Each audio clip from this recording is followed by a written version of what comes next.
దేశీయ స్టాక్ మార్కెట్లు లాభాలతో ప్రారంభమయ్యాయి. సెన్సెక్స్ 1800 పాయింట్లకు పైగా లాభంలో ట్రేడ్ అవుతోంది. నిఫ్టీ 500 పాయింట్లకు పైగా లాభంలో ఉంది.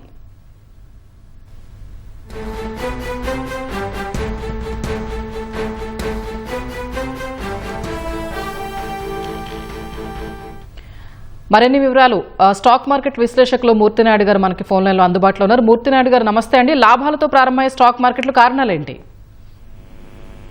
ఏదైతే జియో పొలిటికల్ ఆస్పెక్ట్స్ ఏదైతే మనకి ఈ ప్రపంచవ్యాప్తంగా ఉన్నటువంటి యుద్ధ భయానం వల్ల మార్కెట్ లో మనకి ఏదైతే మనం ఇండియన్ మార్కెట్స్ అన్ని కూడా సెంటిమెంట్ మీద ఆధారపడి ఉండే కాబట్టి దానివల్ల మార్కెట్ లో ఒక భారీ కరెక్షన్ అయితే జరిగింది లాస్ట్ 2 వీక్స్ నుంచి కూడాను. అది ఏదైతే ఈ రోజున మార్కెట్ లో ఏదైతే కొంచెం స్టెబిలిటీ యుద్ధానికి సంబంధించినటువంటి ఇరుపక్షాలు కూడా కొన్ని కండిషన్స్ తోటి యుద్ధానికి పాజిటివ్ గా ఆపే విధంగా ఉండటం వల్ల మార్కెట్ లో ఒక పాజిటివ్ అట్మాస్ఫియర్ అయితే కలిగింది. అది ఎంతవరకు స్టేబుల్ గా ఉంటుంది అన్నది మాత్రం ఇంకొక 1 or 2 వీక్స్ అయితే తప్ప మార్కెట్ లో స్టేబిలిటీ అయితే రాదు. మార్కెట్ అయితే ఈ రోజు అయితే మాత్రం నిఫ్టీ అయితే ఒక 580 పాయింట్స్ 600 పాయింట్స్, అదేవిధంగా సెన్సెక్స్ అయితే ఒక 2000 పాయింట్ల వరకు కూడా మార్కెట్ లో ఒక పాజిటివ్ అట్మాస్ఫియర్ అయితే ఇచ్చింది.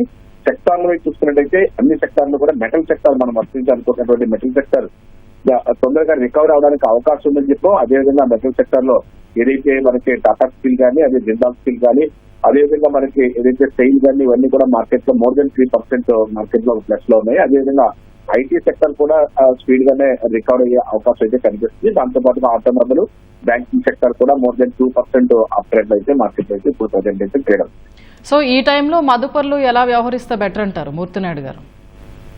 యాక్చువల్ గా ఇది ఈ అన్స్టెబిలిటీ ఒక 1 or 2 వీక్స్ లో మనకి క్లారిటీ వచ్చే అవకాశం ఉంది. ఒక కపుల్ ఆఫ్ వీక్స్ లో మనకి స్టేబుల్ గా కానీ మార్కెట్ ఉంటే అప్పుడు మనకి సెక్టార్ లో అందులో కూడా పాజిటివ్ అట్మాస్ఫియర్ ఉన్నటువంటి స్టాక్స్ లో మనకి ఇన్వెస్ట్ చేసినట్టయితే మంచి రిటర్న్స్ తీసుకోవడానికి అవకాశం అయితే ఉంది.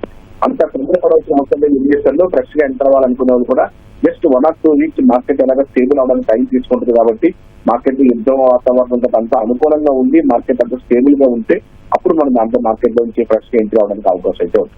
అంటే ఇప్పుడున్న మార్కెట్ ఇది సస్టైన్ అవుతుందని అనుకోవచ్చు, అంటే కొనసాగుతుందా? యాక్చువల్ గా అయితే కొనసాగడానికి కూడా కొంచెం టైం తీసుకునే అవకాశం ఉంది. ఎందుకంటే భారీగా మార్కెట్ లో కరెక్షన్ జరిగింది కాబట్టి కొంచెం కన్సాలిడేషన్ ఫేజ్ నడిచే అవకాశం ఉంది. నిఫ్టీ ఏదైతే 22,500 22,000 దగ్గర అట్లీస్ట్ 1 or 2 వీక్స్ కన్సాలిడేషన్ అవడానికి ఛాన్స్ అయితే ఎక్కువగా ఉన్నాయి. కాబట్టి ఇక్కడ మనం కన్సాలిడేషన్ అయిన తర్వాత టేక్ ఆఫ్ అయ్యేటప్పుడు తీసుకుంటేనే మనకి మళ్ళీ స్టేబుల్ గా ముందుకెళ్ళడానికి అవకాశం అయితే ఉంది. ఓకే అండి, ఓకే, ధన్యవాదాలు మూర్తినాయుడు గారు.